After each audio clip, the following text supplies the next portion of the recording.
तुझको पुकारे तेरा भक्त है देवी माँ। ये इसके रक्त से वन में आग कैसे लग रही है? समुद्र मंथन से निकला हलाहल विष से बना हूं मैं। मेरे शरीर में रक्त नहीं है, विष है। तो हनुमान जी, ये संकट कोई साधारण संकट नहीं है। ये घटना उस समय की है जब त्रिदेव और सभी देवता समुद्र मंथन से निकले सभी 14 रत्नों की व्यवस्था में व्यस्त थे, ताकि सृष्टि का संतुलन बना रहे। और इसका लाभ उठाकर अपनी शक्ति के अहंकार में डूबे भैरवनाथ ने हम त्रिदेवियों के हरण का प्रयास किया।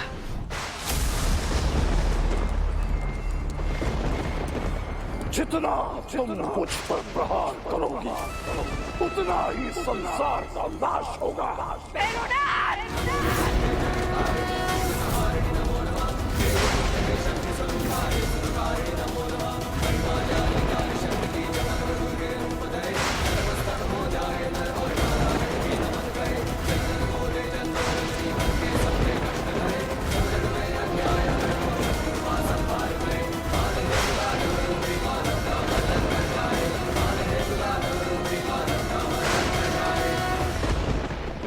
देवी, इस पर और प्रहार करके इसके विष को इस संसार में और नहीं फैला सकते। किंतु देवी, इसका अंत करना आवश्यक है और मैं आज ही इसका अंत करूंगी। स्थिति को समझिए देवी।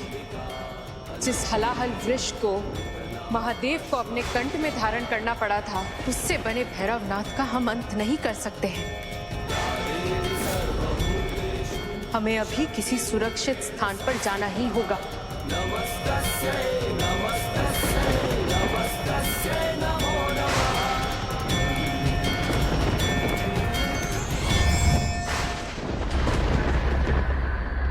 जाओ जाओ, तीनों लोकों में 10 दिशाओं में कोई तुम्हारी रक्षा नहीं कर पाएगा, क्योंकि हलाहल से जन्मा भैरवनाथ हूं मैं। भैरवनाथ, तंत्र मेरा अस्त्र, मंत्र मेरा शस्त्र।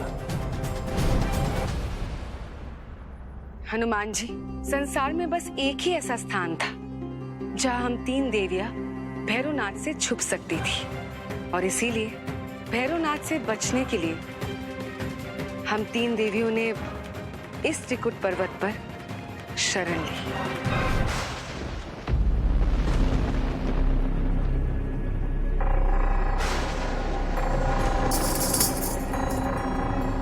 अरे त्रिदेवियों, अरे छुपना ही था तो स्वर्ग में जाती, पाताल में छुपती। छुपने के लिए ये त्रिकुट पर्वत ही मिला था तुमको। ठहर जाओ भैरवनाथ।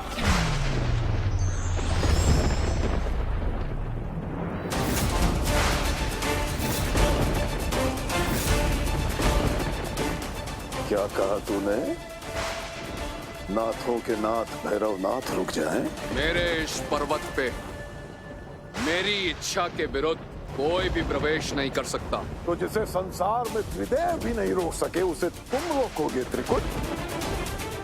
अपने हलाहल विष से मैं तुझे पर्वत से पानी बना दूंगा।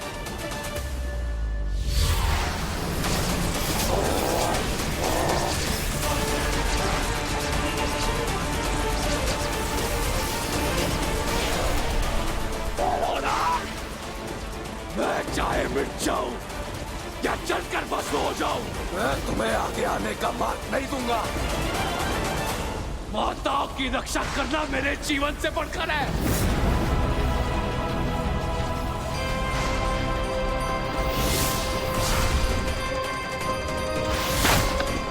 ये कैसे हो गया? अब मैं भीतर कैसे जाऊंगा? तंत्र मेरा अस्त्र, मंत्र मेरा शस्त्र।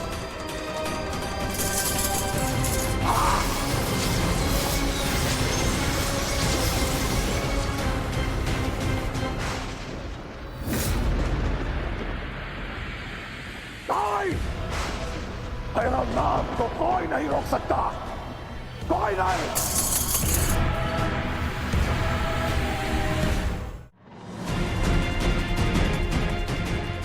हम यहाँ क्यों रुक गए?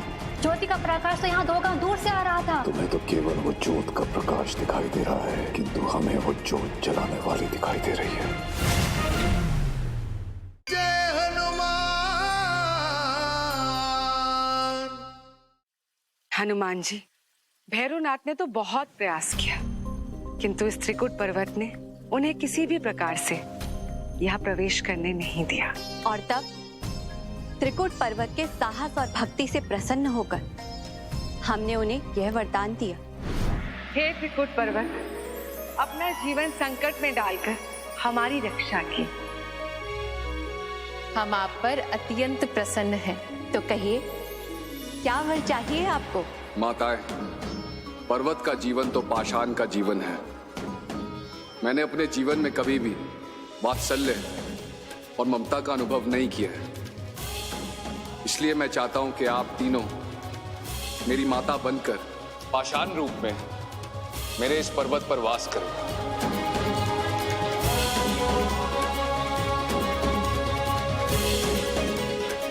एवमस्तु। सही समय आने पर हम त्रिदेवियां आपकी इच्छा अवश्य पूर्ण करेंगे। माता, अब मैं आपकी लीला समझ गया। अपने वरदान को पूर्ण करने के लिए ही आप पिंड रूप में इस पर्वत पर स्थापित हुई हैं। हाँ हनुमान जी। किंतु माता, मैं ये नहीं समझ पा रहा कि इस पर्वत पर तो आप स्वयं भी स्थापित हो सकती थी, तो ये कार्य आपने मुझे क्यों सौंपा? हनुमान जी, हम त्रिदेवियां स्वयं में भक्ति, शक्ति और प्रकृति का रूप है। हम स्वयं में सृष्टि है, स्वयं में ब्रह्मांड और स्वयं में संपूर्ण संसार है। इसीलिए यदि कोई हमारा भार उठा सकता है तो वो केवल आप है हनुमान जी। माता, आपने ये सौभाग्य मुझे दिया, मैं धन्य हो गया।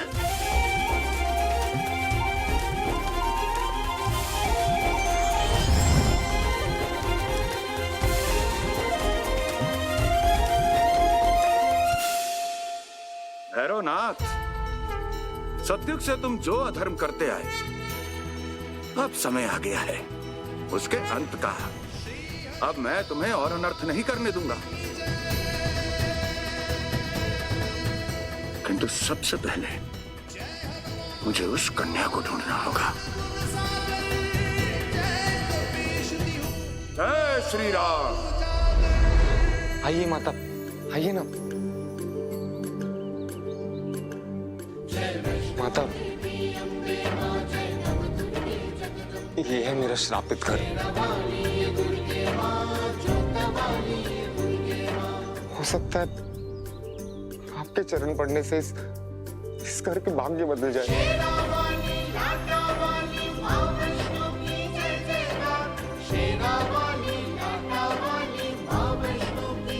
आइए ना माता।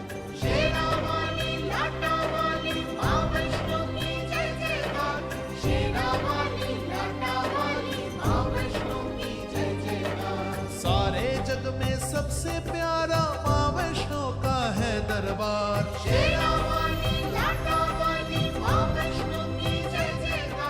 काका, तो पहले से इतने भाग्यशाली है। इतना भरा पूरा घर है आपका। माता, न जाने आपने क्या देख लिया मेरे घर में, किंतु मुझे यहाँ सिर्फ दुख और हाथ अंधकार के अतिरिक्त और कुछ नहीं दिखता। श्रीधर काका, आपका घर भक्ति और प्रेम के प्रकाश से भरा हुआ है, और संसार में भक्ति और प्रेम से बड़ा और कोई धन नहीं। कहाँ चले गए थे आप? मैंने आपको कहाँ नहीं ढूंढा। माता रानी की कि आप सकुशल लौट आए। हाँ सुमित्रा, माता रानी का ही आशीर्वाद है। वैष्णवी माता,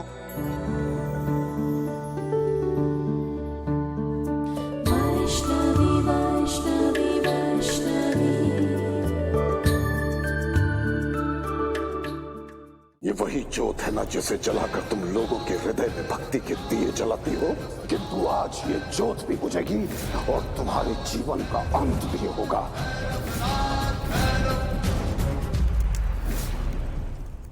जय हनुमान।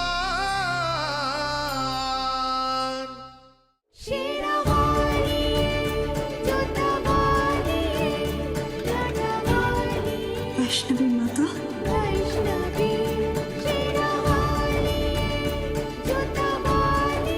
प्रणाम वैष्णवी माता। काकी, मैं कोई माता नहीं हूँ। किंतु सुमित्रा, माता के कारण ही आज मेरा जीवन बच पाया और मुझे माताओं की पूजा की विधि का सही ज्ञात भी हो पाया। फिर तो मैं भी आपको माता रानी ही कहूंगी। आप आसन दें।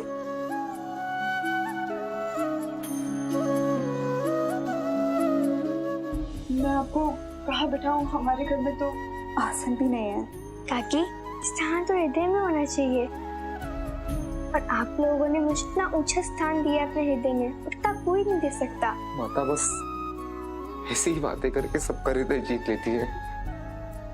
किंतु तुम क्या देख रही हो? माता के भोजन की व्यवस्था करो। हाँ, भोजन तो मैं पड़ोसियों के ऐसे कुछ लेकर आती हूँ। माता, मैं भी आपके लिए शीघ्र ही जल लेकर आता हूँ। काका, उसकी आवश्यकता नहीं है।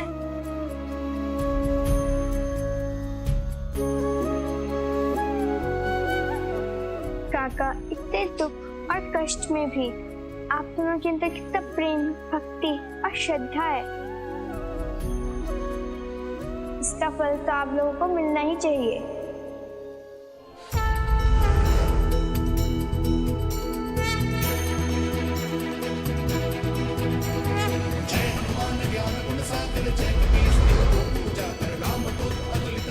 कहाँ हो सकती है वो कन्या? वो संसार में कहीं भी हो, मुझे उसे ढूंढना ही होगा।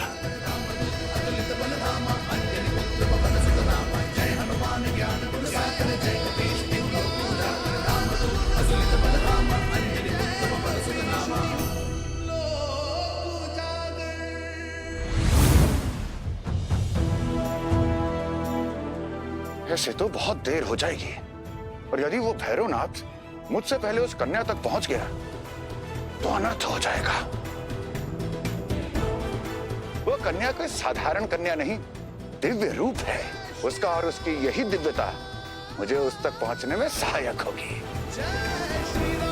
जय श्री राम।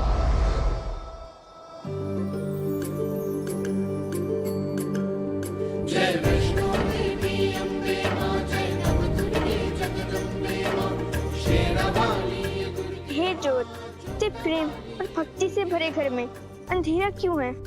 क्यों नहीं तुम अपने प्रकाश से उनके जीवन को भर देते? खींच तो तुम सदैव चलते हो, परंतु आज भक्ति से जल उठो। चलो ज्योति, चल उठो।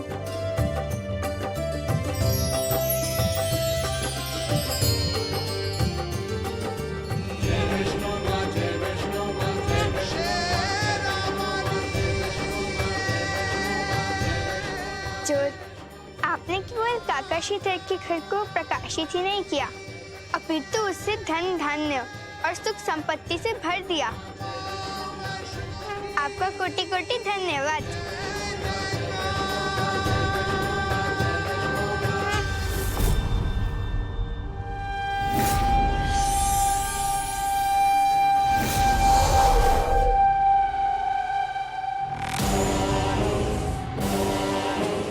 ज्योत,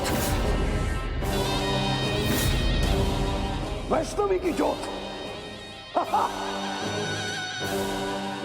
इसका अर्थ जानती हो तुम दोनों? इसका अर्थ है कि उस कन्या ने फिर कहीं अपनी भक्ति की ज्योत जलाई है। इससे पहले कि वो कन्या एक बार फिर अदृश्य हो जाए, हमें उसे खोजना होगा, अंत करना होगा उसका।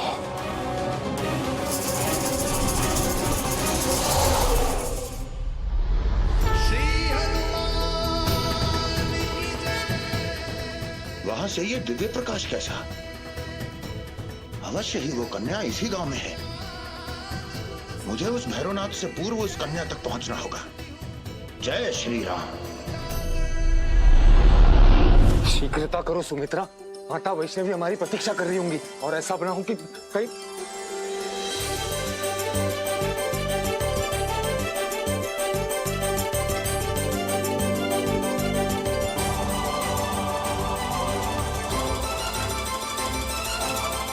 शीघ्रता करो, ये देखिए किसी और घर में ले आए। हाँ, क्षमा करना। अरे ये तुलसी का चारा तो हमारे ही है। ये पोटली भी हमारी है सुमित्रा।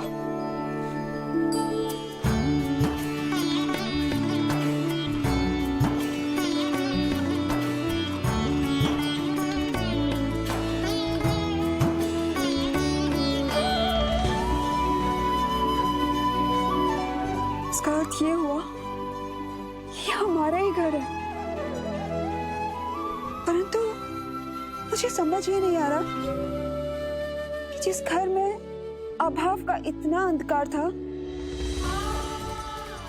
वहां वैभव का ही प्रकाश कैसे जगमगाने लगा।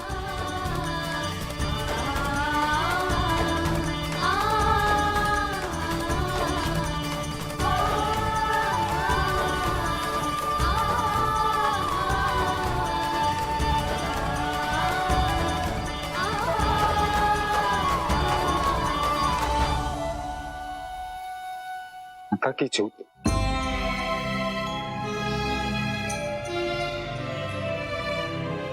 तुम सत्य कह रही थी सुमित्रा। वो माता ज्योता वाली थी जो हमारे भाग्य का ज्योत जला गई। पता नहीं अब इस जीवन में हमें पुनः माता के दर्शन प्राप्त होंगे भी या नहीं। हमें दर्शन होंगे सुमित्रा, अवश्य होंगे, पर माता द्वारा बताई गई विधि से ही होंगे। कैसी विधि? सुमित्रा, माता ने मुझसे कहा था कि माताएं भक्ति के साथ साथ कर्म भी देखती हैं और वो उन्हीं भक्तों पर प्रसन्न होती हैं जो भक्ति के साथ साथ कन्याओं का सम्मान भी करते हैं, उनकी सेवा करते हैं, उनको भोजन कराते हैं।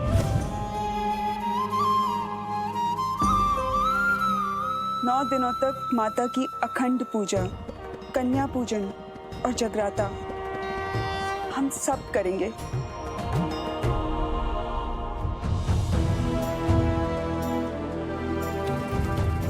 ये अवश्य ही उन्हीं कन्या की बात कर रहे हैं जिनका मुझे आभास हुआ था।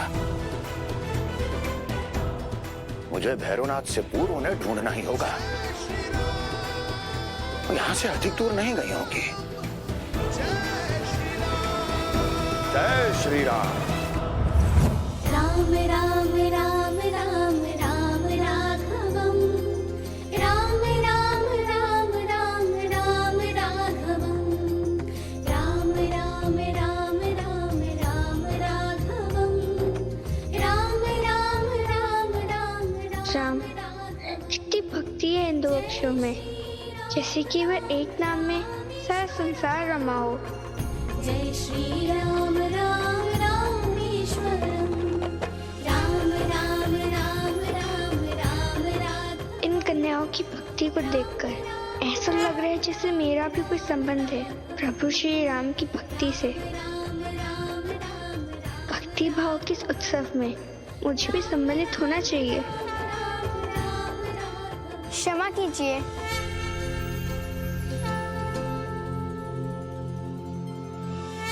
अम्बे कल्याणी वैष्णो मां, जगदम्ब भवानी वैष्णो मां, त्रिपुट गिरी रानी वैष्णो मां, संसार स्वामिनी वैष्णो मां, मां वैष्णो सा कोई और नहीं। जय श्री राम, जय वैष्णो मां, जय वैष्णो मां, जय वैष्णो मां, जय वैष्णो मां।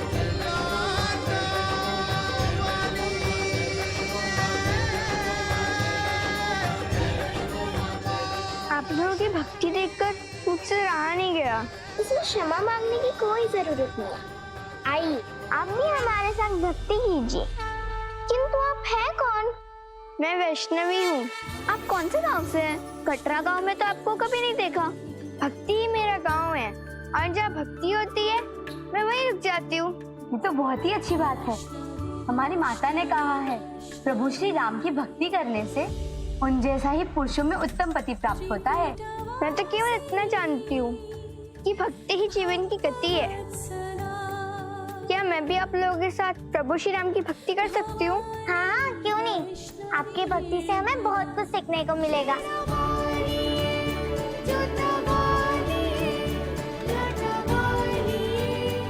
कितना अद्भुत दृश्य है। माता वैष्णवी उन्हीं प्रभु श्री राम की आराधना कर रही हैं, जो कल की अवतार में उनके पति के रूप में उन्हें प्राप्त होने वाले हैं। सत्य कहा देव ऋषि। ऐसा प्रतीत हो रहा है जैसे प्रभु श्री राम ने देवी वैष्णवी को जो वचन दिया था, उसका आभास उन्हें अब भी है। जय श्री राम राम रामेश्वरम।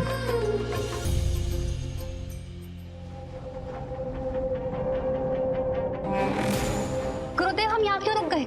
ज्योति का प्रकाश तो यहाँ 2 गांव दूर से आ रहा था। नाथों के नाथ भैरव नाथ हैं हम। तुम्हें तो केवल वो ज्योत का प्रकाश दिखाई दे रहा है, किंतु हमें वो ज्योत जलाने वाली दिखाई दे रही है। किंतु गुरुदेव, उस ज्योत जलाने वाली को हम पहचानेंगे कैसे? उस कन्या की एक ही पहचान है, उसकी लाल चुनरी।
ये वही ज्योत है ना जिसे जलाकर तुम लोगों के हृदय में भक्ति के दिए जलाती हो, किंतु आज ये ज्योत भी बुझेगी और तुम्हारे जीवन का अंत भी होगा।